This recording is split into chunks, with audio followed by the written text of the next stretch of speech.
Welcome back to my YouTube channel, back with me, saya Ogi Junanda. Channel ini akan terus memberikan kisah nyata tentang fakta unik cerita horor, info dunia kisah misteri dan kriminal case. Jangan lupa subscribe channel ini, dengan begitu kalian tidak akan ketinggalan kisah-kisah menarik berikutnya.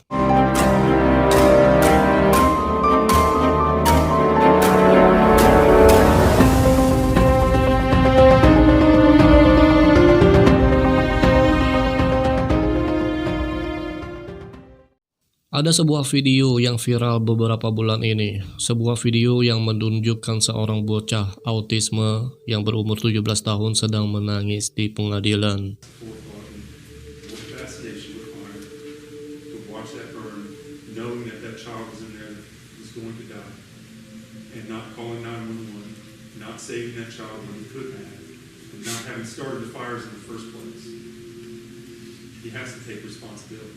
It has, in fact, met with a burden, so therefore I am going to find that there is probable cause to charge the individual with the found over for General Sessions Court for late charge.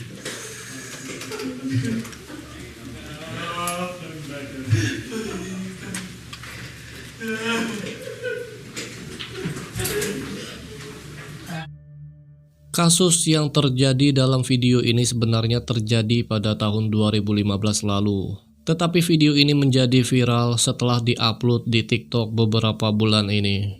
Dan berikut cerita lengkap kasus yang ada di video ini. Jacob Matthew Morgan.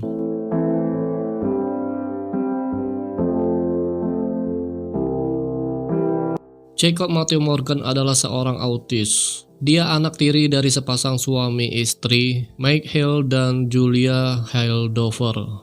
Keluarga ini memiliki dua orang putra, yaitu Jacob Matthew Morgan dan Joshua Hill.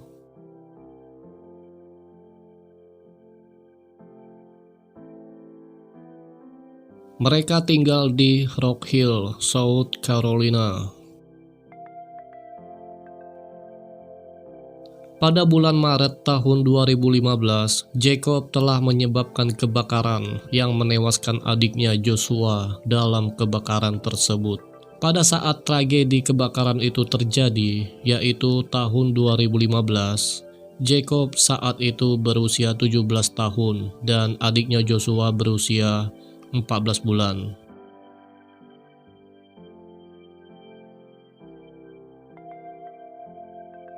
Bulan Maret tahun 2015 di Rock Hill, Carolina, Amerika, kebakaran melanda rumah keluarga Mike Hill dan Julie Hill Dover.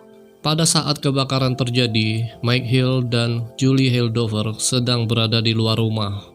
Mereka pergi dan menitipkan bayinya yang masih berusia 14 bulan ke anak tirinya Jacob Matthew Morgan yang saat itu berusia 17 tahun. Petugas polisi yang sedang berpatroli melihat kebakaran itu dan langsung menghubungi 911. Tak lama kemudian, pasukan pemadam kebakaran datang dan memadamkan api. Jacob berhasil keluar rumah, tetapi adiknya Joshua tidak terselamatkan. Pemadam kebakaran sudah berusaha menyelamatkan Joshua Hill, bayi yang berusia 14 bulan yang malang itu, tetapi gagal.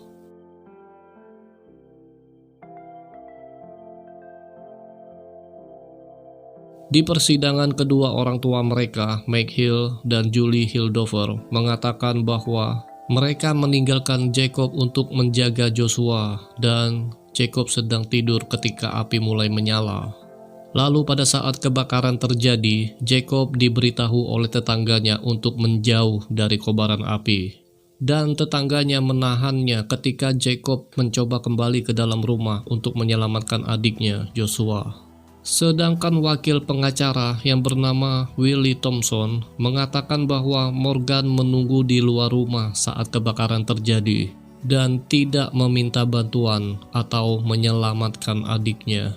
Di persidangan, penyelidik juga mengatakan bahwa Morgan memberikan keterangan yang berbeda-beda. Pertama, dia mengatakan bahwa dia tidak sengaja melemparkan bantal di dekat pemanas. Tetapi kemudian dia mengatakan dia membakar bantal itu dan melemparkannya ke udara sehingga menyebabkan kebakaran rumah. Sedangkan pakar kebakaran mengatakan bahwa bukti menunjukkan ada 2 titik kebakaran dimulai. Satu di ruang tamu dan satunya lagi diselimut di ruang kamar utama tempat Joshua sedang tidur. Jaksa penuntut umum berpendapat Morgan mengatakan kepada polisi bahwa dia suka bermain api dan telah menyalakan api di rumah itu 2 minggu sebelumnya. Dia seperti tertarik dan terpesona melihat api. Wakil pengacara Willie Thompson mengatakan pada akhirnya terdakwa mengakui bahwa dia tidak pernah kembali tidur. Dia sedang bermain dengan lilin. Dia menyalakan lilin itu karena suka dan tertarik melihat api. Jacob akhirnya dijatuhi hukuman 15 tahun penjara. Di persidangan, Jacob menangis dan terjatuh ke lantai. Now set a day, set a fire in bed where the child is, and then bring him to sleep. The burn pattern that goes to beat that child towards the door of the bed. That is caused by likely something, some significant burn pattern that's described in equipment alcohol and something else that gets consumed by the fire. But a significant burn started another fire in the living room. And then you think it's an accident that it got out of hand. That's an extreme recklessness. That's a crime. That's maliciousness. That's intimidation. So walk away from the fire that you just lit. Just walk away. Walk into your front room, like that fire, and then leave the residents standing outside watching it burn. It becomes too much to go back to. That's malice. And so malice is here in both ways. Because all that burn requires is malice for investigation. You watch that burn, knowing that that child was in there, was going to hell, and not pulling out. As a fact, that it burned. So therefore, I am going to find the irresponsible cause to charge the individual with the town of General Sessions Court.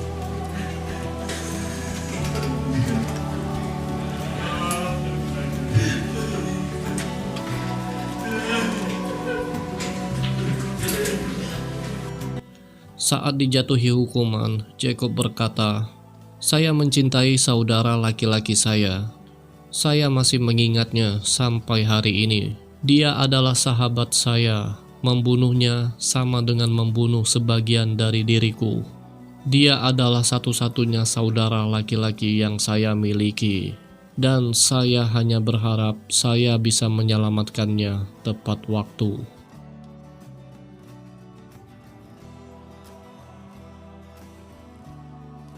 Kedua orang tua tiri Jacob mendampingi Jacob dari penangkapannya hingga dia di persidangan. Di persidangan mereka berkata, "Kami percaya bahwa Jacob tidak bersalah, karena kami mengenal putra kami. Kami tahu bukti yang memberatkannya mengerikan, tetapi saya tahu dalam hati bahwa putra saya tidak bersalah. Dia mencintai saudaranya dan yang dia inginkan hanyalah memiliki seorang saudara." Sementara ayah Jacob mengatakan bahwa Jacob bukanlah pembunuh berdarah dingin.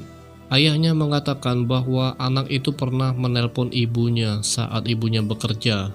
Dia menangis karena melihat salah satu anak kucing yang baru lahir sakit, dan dia mengira anak kucing itu sedang sekarat. Kedua orang tua tiri Jacob ini juga berpendapat bahwa Jacob yang memiliki masalah perkembangan dan kesulitan membaca atau menulis mengaku bersalah memulai kebakaran karena di bawah tekanan saat diinterogasi selama 5 jam yang tidak tercatat.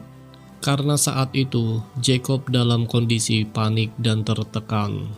Pengacara Jacob juga mengatakan bahwa anak itu memiliki jiwa yang sangat lembut. Dia akan berjuang di balik jeruji besi.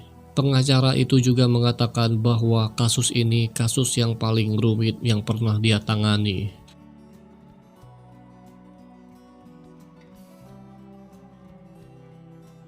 Seorang narapidana yang bernama Quinteris Ziquan Miller yang berusia 17 tahun telah melakukan penyerangan terhadap Jacob di penjara. Miller adalah narapidana yang ditangkap karena kasus pembunuhan dengan penembakan. Korbannya terbaring dengan pistol di atasnya. Pistol itu dia curi dari Departemen Kepolisian. Menurut laporan, Miller terlihat dalam video telah menyerang Jacob hingga bibirnya pecah.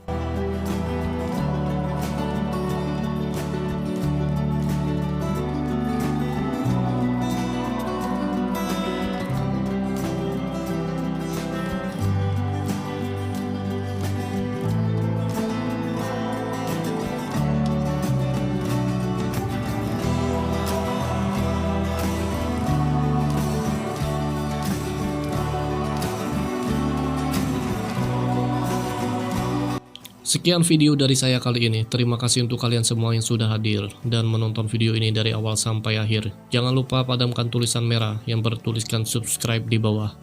Dengan begitu kalian tidak akan ketinggalan kisah-kisah menarik berikutnya.